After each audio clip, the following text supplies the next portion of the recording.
It's understandable that people tend to focus on the history that most matches their experience, and yet it still surprises me how much we here in the West tend to focus on the American and British experience in the Second World War and how little we seem to understand about the war in the East. But to give an idea of the contrast between the two, to the end of 1944, nearly 8 times as many German soldiers had been killed on the Eastern Front as had been killed on the Western Front.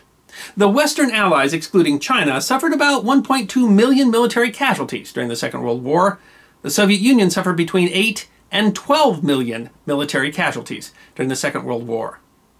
In June, we in America tend to focus on the anniversary June 6th, the anniversary of D-Day, the largest amphibious invasion in history. But we talk much less about another anniversary, June 22nd, the anniversary of the largest invasion of any kind in human history. The defense of Brest Fortress on the opening days of Operation Barbarossa, the German invasion of the Soviet Union in June of 1941, is history that deserves to be remembered. Historians have ascribed many reasons for Hitler's decision to invade the Soviet Union in 1941. Those can be a matter of dispute, but most frankly conclude that conflict between the two was inevitable. Hitler seems to have come to that conclusion by at least the middle of 1940, when General Erich Marx was tasked with developing a plan for the invasion of the Soviet Union, officially called Operation Draft East, but more commonly called the Marx Plan. The Marx Plan advocated for the occupation of what it called the AA line. That is the occupation of a line going from the city of Arkhangelsk on the White Sea in northern Russia to the city of Astrakhan on the Caspian Sea. The line was thought to be defensible and would so deprive the Soviet Union of resources that they would cease to be a military threat. The plan suggested that the line could be reached in a quick military campaign that would be achieved before winter set in.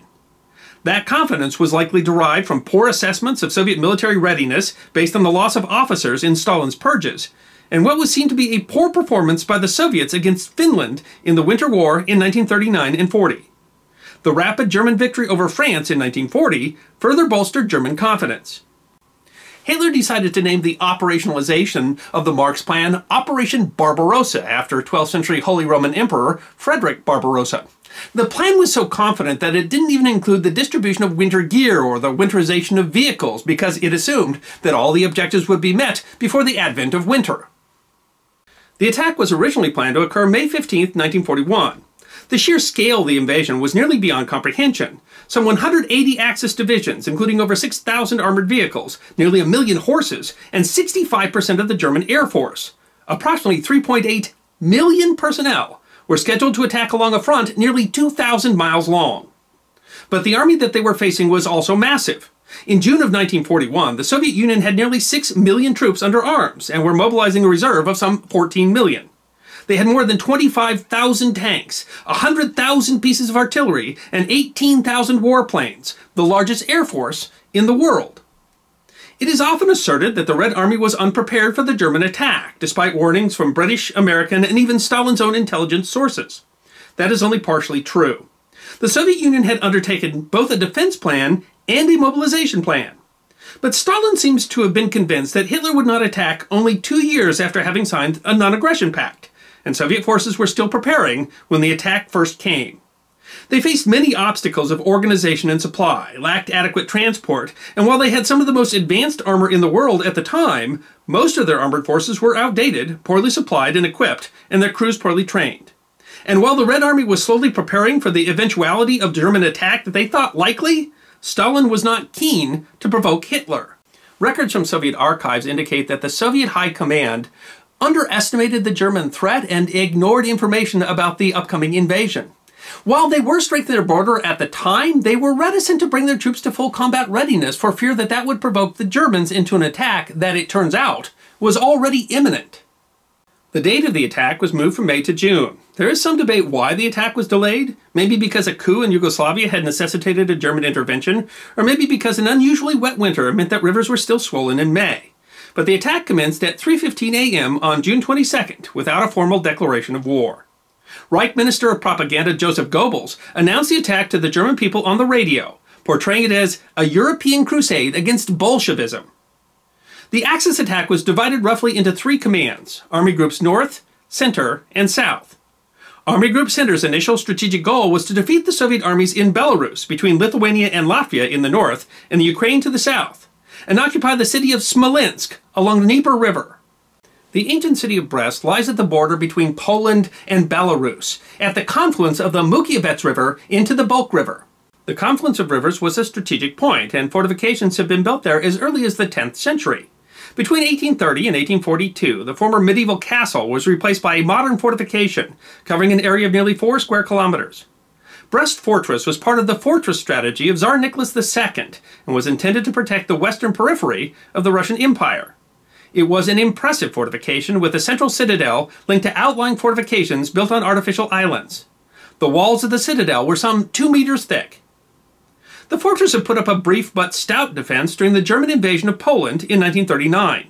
Having captured the fortress and city, the Germans then handed over the city to the Soviets under the terms of the 1939 Molotov-Ribbentrop Pact, the secret pact that had defined the boundaries of Soviet and German spheres of influence as part of the German-Soviet Non-Aggression Pact. The German and Soviet armies had held a military parade celebrating the turnover on September 22, 1939. 21 months later, the Germans had decided to throw away that pact, and now had to retake the fortress, which was on the front line on the very first day of the invasion. On June 22, 1941, Brest Fortress was garrisoned by about 9,000 Soviet troops, mostly from rifle brigades, but also from border forces and artillery. In addition, about 300 civilian family members of the garrison were also inside the fortress. For the Germans, the task of taking the fortress was assigned to the 17,000-strong 45th Infantry Division, which also had significant artillery and armored support.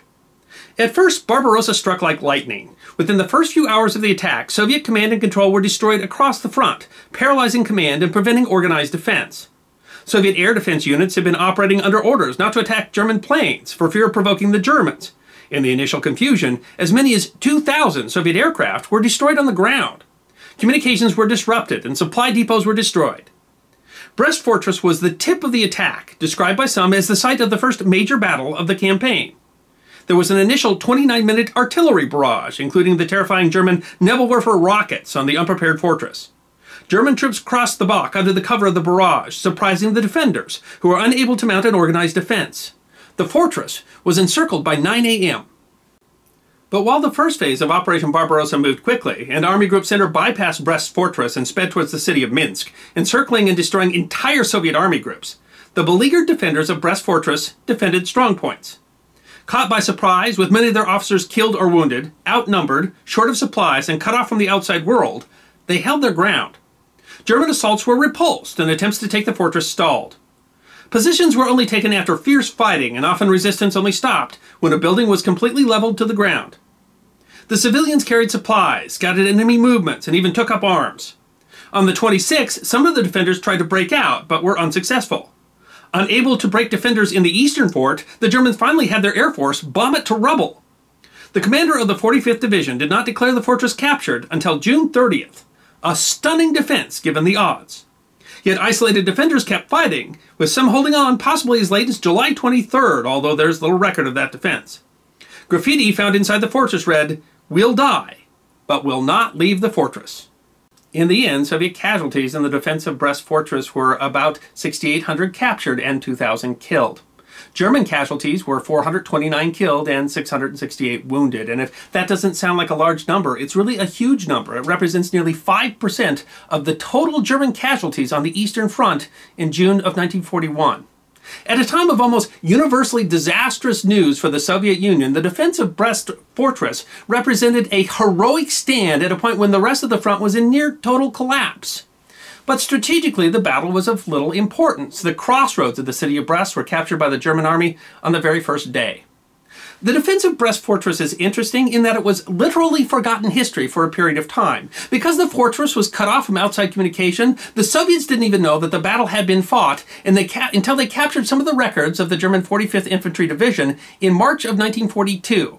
And the defense of Brest Castle wasn't widely publicized in the Soviet Union until the mid-1950s. A museum at the fortress was opened in 1956, and an investigative report on the surviving defenders published in 1957. It then became a point of pride and of Soviet propaganda, stressing fraternity between the people of Russia and Belarus. The propaganda at times has overstated the defense, including a narrative that the fortress held out for 32 days, while in fact organized defense lasted 9 days. The fortress was designated a hero fortress in 1965, and the Memorial Heroic Brest Fortress Complex was opened in 1971. Despite its initial success, Operation Barbarossa eventually collapsed in the battle for Moscow.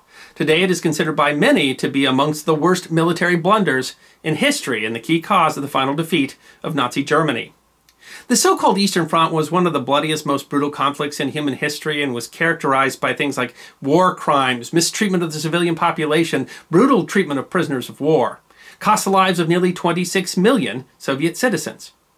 The museum at Brest is still very popular, and the defense of Brest Fortress is well known in Belarus and Russia, but still nearly forgotten here in the West.